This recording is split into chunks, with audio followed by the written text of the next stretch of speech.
The first topic which we covered as far as professional engineering is concerned, the first topic which has been covered as far as professional engineering is concerned is with regards to the topic of safety, all right? So I took you through a number of aspects. Later on, well further down the line, you will be doing some labs on safety, and the labs are related to some safety procedures and so forth. Okay, and the what do you call? We want to move to another topic. So let's start off with the word professionalism, right? You remember the name of the course? It's professional engineering and project management. So let's define that word, professionalism. All right. We may not be able to finish this entire lecture today, but it's good that you are. It's good that you work. I mean, at least get a head start on what's happening. All right.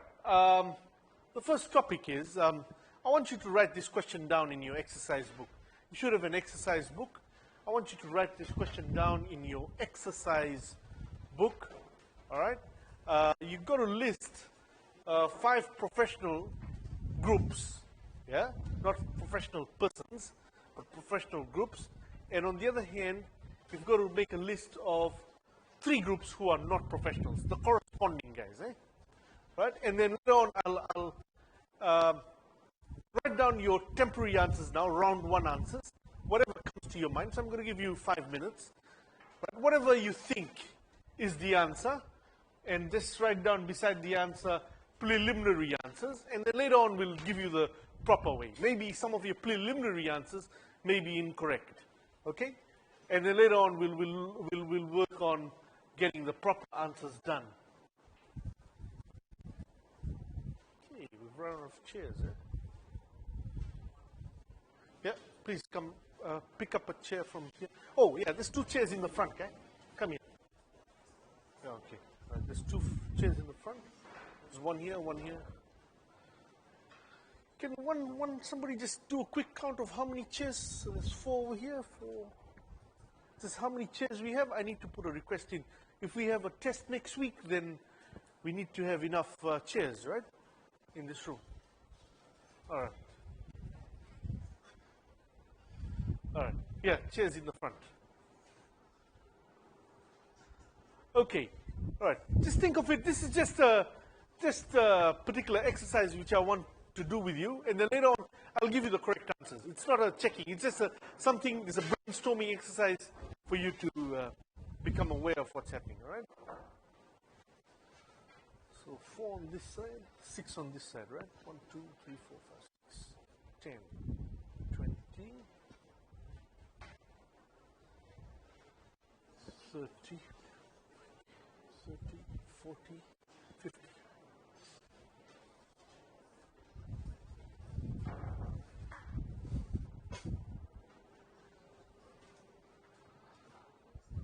Nice tables, by the way. They've got nice tables. In the past, when we used to use this room, it used to be all individual sort of exam type tables. All right. Okay. Continue to think about this, and I'll give you the definition now. What is a professional? Right. Okay. The other question, consider the defining factors. What makes a professional? Write this question down as well. Right, and leave some space for your answers. What makes a professional? What are the defining factors?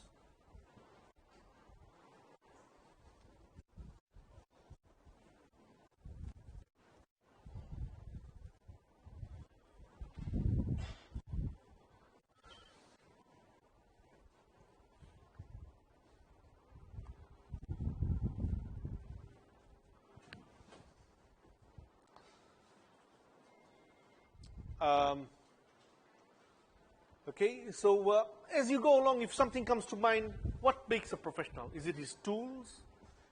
Is it his haircut? Right? Is it his high school? All right? And then there's aspects of professionalism. These are all notes available on the Moodle Shell. And if you've got it printed, you don't need to write it down. But I'm making it, so what are the criteria? What are the standards? What are the rules? Okay, so let me define it now.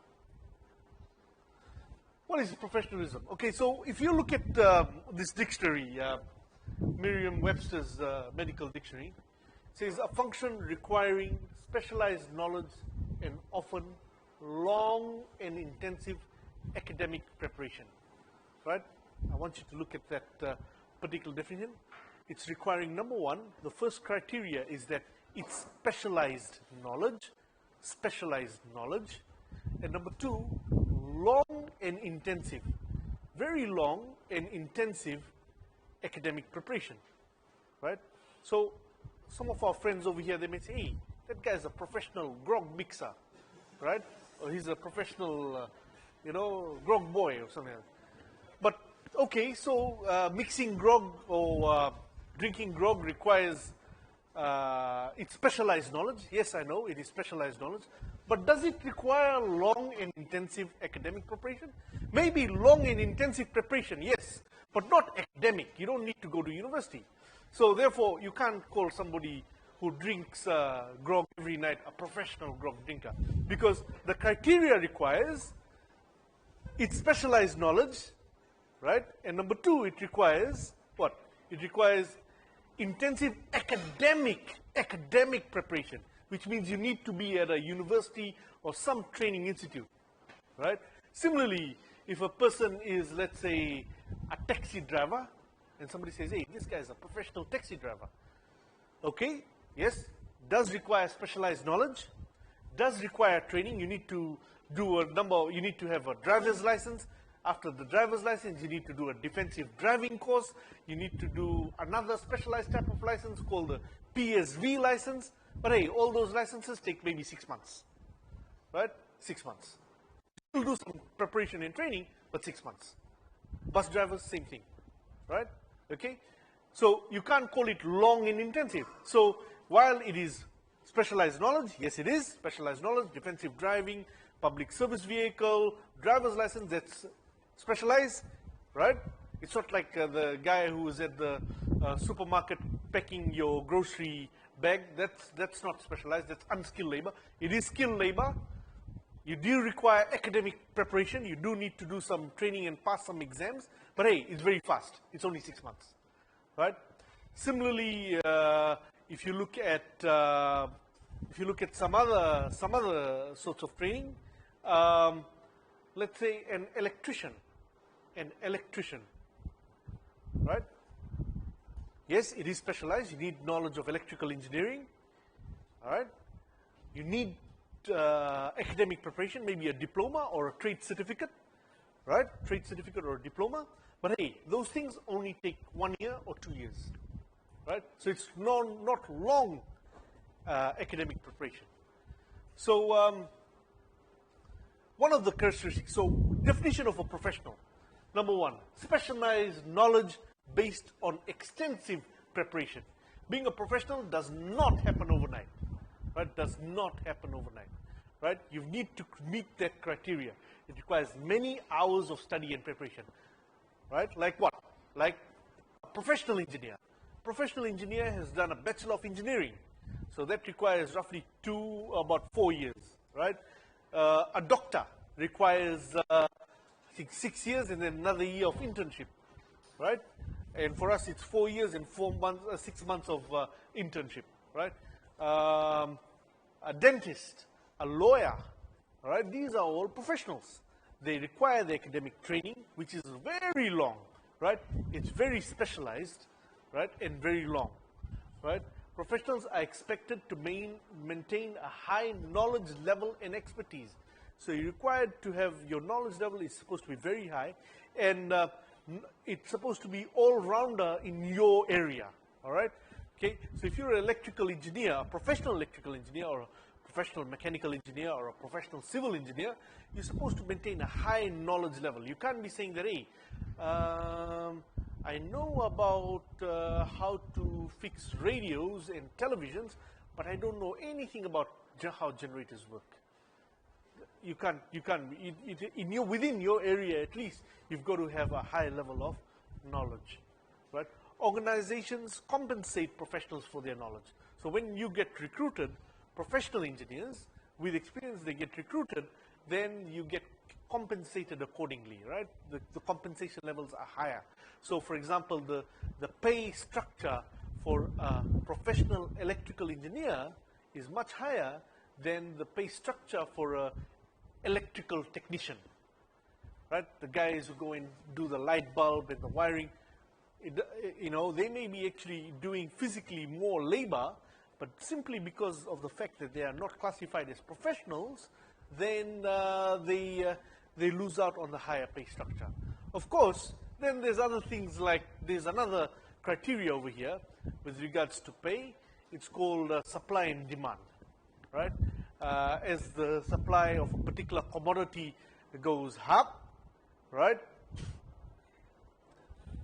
the demand sinks, and also the price sinks as well, right? Please bear in mind that as well. So pay usually, if it were in a natural circumstances, if you had, let's say, 50 electrical engineers, actually you don't produce that many engineers, right? It's something similar to doctors and nurses. A doctor and nurse, they go to similar sort of training, but only a few survive to become a doctor in the end, right? So the production levels of a doctor coming out of a medical college, right, would be maybe every year they might be graduating only 5 doctors per year, right? Medical doctors, MDs. And on the other hand, nurses, they may be graduating about 30 nurses per year. The nursing course is much more easier. So therefore, also supply and demand kicks in. But if, let's say, suddenly you have a lot of engineers or a lot of doctors in a particular area, let's say you've got a lot of engineers who claim to be specializing in computer engineers, right? Obviously, in that particular region, then the pay will start to drop because of the supply and demand. But under natural circumstances, professionals have higher pay structure as compared to non-professionals. So electrical engineer would have higher pay structure as compared to an electrician. However, I have heard and read news reports that places like Australia, the US, Canada, electricians sometimes get higher pay than electrical engineers, right? Why? Especially you'll see most of these electricians, the tradesmen, the handymen, they run their own sort of rig. They do their own joint. They're not working for somebody, so they have their own little van. They'll have a van, and at the back of the van, all their tools will, it's like a tool van, right? All their tools will be at the back of the van, and they just receive a call. Hey, I've got this problem here. They'll just drive to that place, and then it's all cash in hand. Sometimes, so they don't make declarations with regard to tax. So what happens after a while, because of supply and demand situation, places like the US, Australia, electricians sometimes can score higher take-home income as compared to professional engineers, right? Okay, because professional engineers probably work with an engineering company or a company which does engineering, right? And I think that's going to happen in Fiji as well, all right? All right, number 2. What's another characteristic? So I've spoken about the key criteria, how to identify. So let's do that first exercise. Remember the first exercise which we were doing? List who are professionals. So if we compare, it's like professional engineers and professional electronics electrical engineer, and compared to an electrical technician. Another guy is a doctor, right? A doctor, right? Compared to a medical aid, right? Medical aid is the guy who works in the hospital. Even nurses are professionals. So, sorry, maybe a better comparison is a nurse.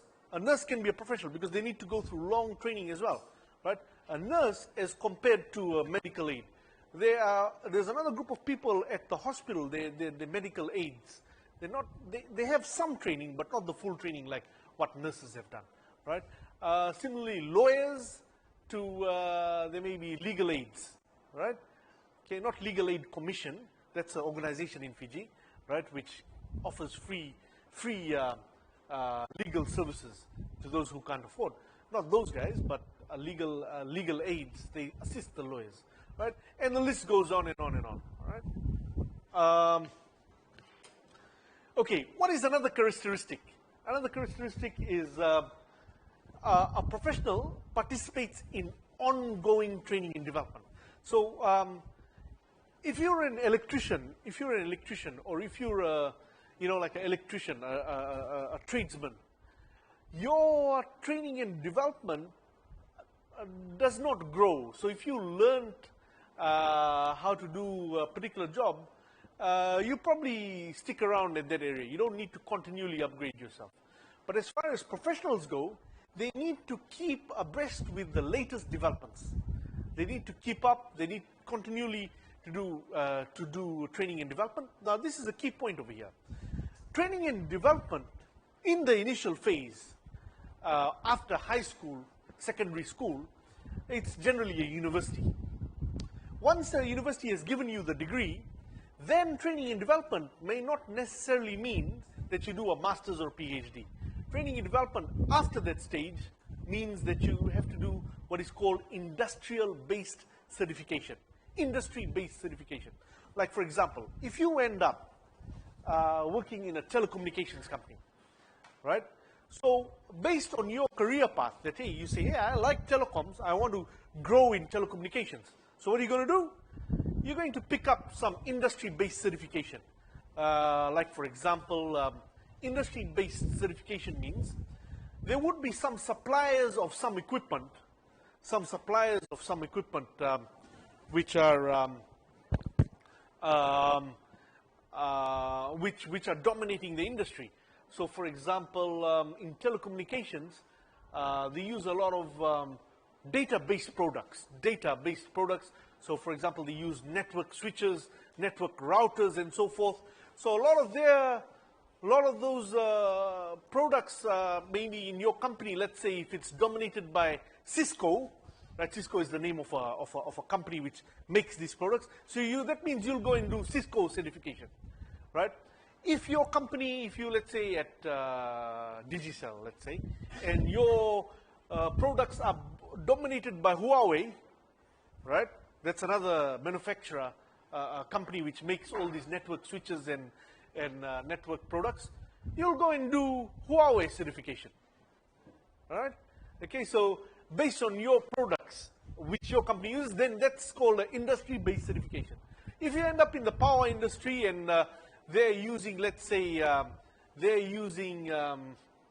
Siemens. Siemens is a German company, spelled S-I-E-M-E-N or M-A-N-S. Siemens, right? It's a German company, and they make programmable logic devices, PLCs. I'm pretty sure you must have done some PLC training last year in E312 controls. Yeah? All right? So for the mechanical guys, I'm not sure if you have touched it, but it's important that everyone knows this about PLCs, right? So programmable logic controllers, I don't know which brand we use here, but Siemens is a thing, famous brand. So if you, let's say, end up at a power utility, they may ask you to do, hey, go and upgrade and do a short course in Siemens, right, at Siemens. Sometimes in these courses, you don't need to travel nowadays. In the old days, they have to book a ticket for you, and then you have to travel to Australia or the US or even Germany and go and do the short course there. But these days, most of these short courses are online. You sit down and you watch some videos and you do some online quizzes. I know Cisco, all the quizzes are all online, all right? And you sit these multiple choice exams, and they're very hard exams, and then you pass them. Same thing goes for Microsoft, if you go into the software side of things. So these are called industry-based certifications, right? So generally, after a professional engineer, for engineering in particular, when they graduate, you pursue a path where you do industry-based certifications. Unless you want to come back into academics, then you do a master's, which is related to that industry which you are targeting, right? So let's say if you're in the power industry, then you do a master's on generation or something along those lines. All right? Okay? All right. So there is continual training and development. There is never a story of, oh, I've done my degree and I'm on a holiday now. There's no such thing. Okay, accepts responsibility. A professional seeks and accepts responsibility, right? It seeks and accepts responsibility, right? So when they are assigned some task, they accept responsibility. This is a very key word because we'll be doing an entire lecture on the topic of responsibility. They can be trusted and be given high levels of responsibility within the organization. A professional is handed tasks at such a high level that poor performance can reflect poorly on the entire organization, not just the individuals. Have a sense of ownership of their work. Professional feels a sense of ownership in pride in everything they do. Okay, let's just go back to that thing over here. So basically, when there's a mess up, let's say if you are the engineer in charge, or if you are the lawyer in charge, they're all professionals, the doctor in charge, and if there is a mistake, the thing about a professional is that they will call it out and say, hey, there's a mistake here, we've made an error, right? Okay, that's where professionalism comes in. Or if they realize that something is about to go wrong, one of the duties of a professional is to call it out, to put a red flag and say, hey, sorry, but if you wire this particular generator like this, when the power will trip, this could short and so will result in so much damage. You're supposed to red flag. You can't be just sitting and saying, oh, no. There's a culture in the Pacific, there's a culture in Fiji, there's a culture in Pacific where you stay quiet and you say, just let it happen, and when it happens, then we'll deal with it. All right? Okay? No, you can't have that culture of silence.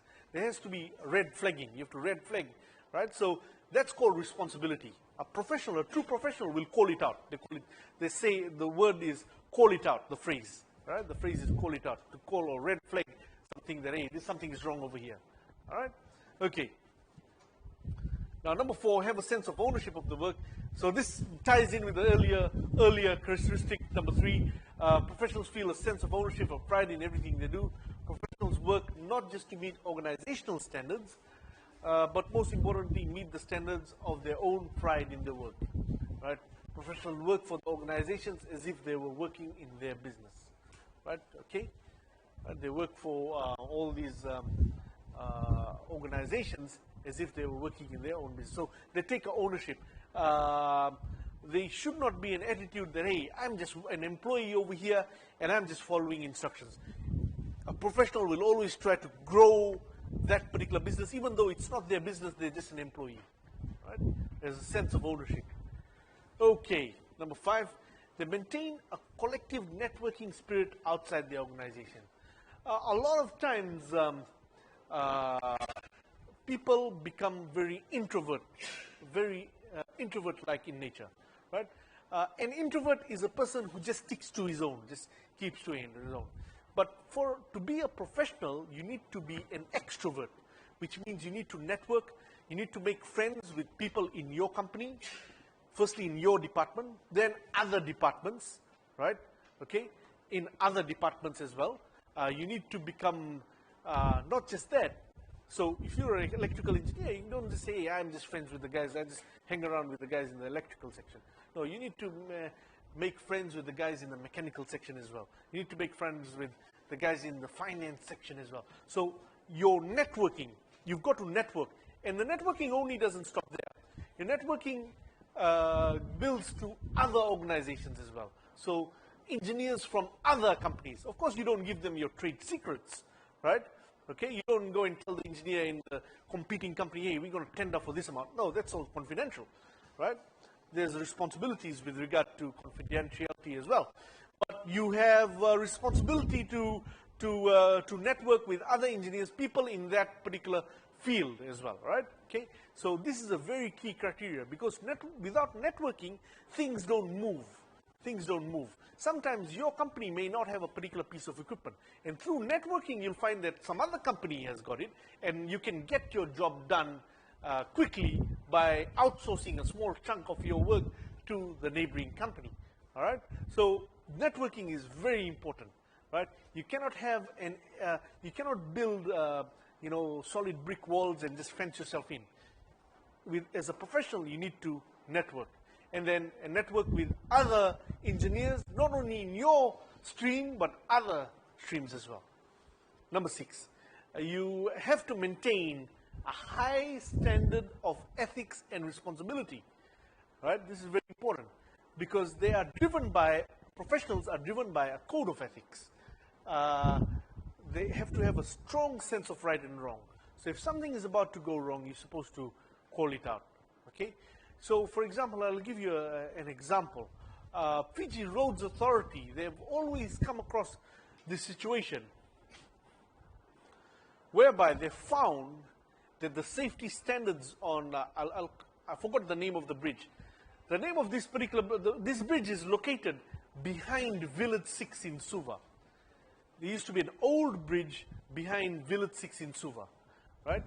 And Fiji Roads Authority, they are the organization responsible for all roads and bridges in Fiji. All roads, bridges, and jetties, I think, in Fiji, all right? And they found that that bridge had given up in terms of the factor of safety. But to close the bridge would mean traffic disruption for hundreds of thousands of people, because so many people work in Suva city, right? Entry into Suva, exit out of Suva would be a huge traffic disruption. So what did they do? There was a lot of pressure from business organizations, from the government itself, because while FRA is funded by the government, it's still an independent organization, all right? Okay? So there was a lot of pressure not to close the bridge, to do a temporary fix or something like that, and then they'll figure something out, but not to close the bridge. But they looked at the safety. They said, hey, if a car falls, if the bridge cracks, and a truck falls down, that will result in a huge, that may result in loss of life. And even only, it's a small bridge. That bridge used to be a small bridge, right? And the other bridge was the one in Vatwanga. But Vatwanga one did not affect that much traffic.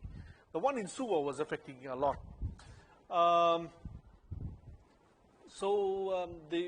Taking safety into consideration, taking the ethical standards and all that, they closed the bridge.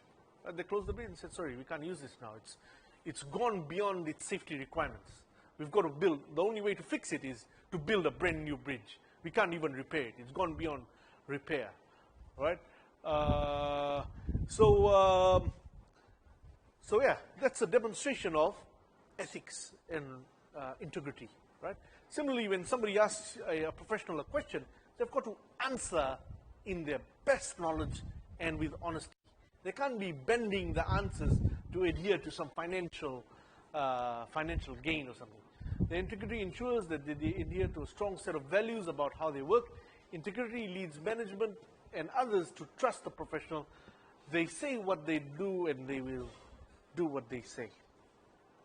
And lastly, a professional maintains a high standard of performance. They have high levels of expectation both on themselves and others, right? So very high level of performance are expected of a professional. They are determined to always do the right thing and do it well. Doing a job well is more important to a professional than the number of hours they have on the clock. A true professional is unsatisfied with poor performance. While money may be important, it is not the driving force behind the professional desire to put forth exemplary work. Okay, so these are some things which were collected off Wikipedia. So a professional is a member of a profession, but not all professions produce professionals, right? So remember this, right? So there's a lot of things over there. Like for example, somebody may use colloquially the word a professional taxi driver or a professional bus driver, you know, a professional prostitute or something like that. But not all professions, right, they produce professionals, all right, okay? So when somebody is a professional, right, that means that they have meet those standards of requirements, right, okay, right? The term also reflects standards of education and training and prepare members of the profession with the particular knowledge and skills necessary to perform the role of the profession. The relation distinction could be that a professional does mainly mental and administrative work as opposed to engaging in physical work. It is clear that a professional is different to an average worker. In some cultures, the term is used as shorthand to describe a particular social stratum of well-educated workers who enjoy considerable work autonomy and work commonly engaged to creative and intellectually challenging work. Although sometimes referred to as professionals, occupations such as construction, maintenance work, and more generally thought of as trades and crafts, the completion of an apprenticeship is generally associated with skilled labor. Well, that's what we were talking about earlier on. This is just a general discussion. Or trades such as carpenter, electrician, mason, painter. So sometimes you see, you know, somebody's business card, professional painter, professional electrician, professional carpenter. They're not professional. Basically they mean that they are in that skill, in that trade, right? Most professions are subject to strict codes of conduct, ensuring rigorous ethical and moral obligations. Professional standards of practice and ethics for a particular field are typically agreed upon and maintained through widely recognized professional associations. While not every professional will possess every quality of a perfect professional, they do possess most of the traits as defined. All right, guys. So I hope that you get a realization of what's the difference between a professional and a non-professional. Now, I would like you to, as a reading assignment, I would like you, if you go under this, we are looking at the topic of professionalism. Professionalism. I want you to have a read of these two documents, all right? Where do you go? I won't meet you for the rest of the week. I might not meet you next week. So my lectures will be more concentrated towards the end of the semester. But in the meantime, I would like you to read, number one, I mentioned something about the Occupational Health and Safety Act of Fiji. If you are a regional student, if you're not from Fiji, please try and find the act for your home country and read the act for your home country. The other reading assignment is to do with this. Please have a read of this particular note on what is professionalism. Yeah, have a read of that particular note, all right? It's about 7 or 8 pages, okay? That's because the first page is just one paragraph, all right? Okay, so that's my request from you. That's the task which you're required to do until the next time we meet. Thank you.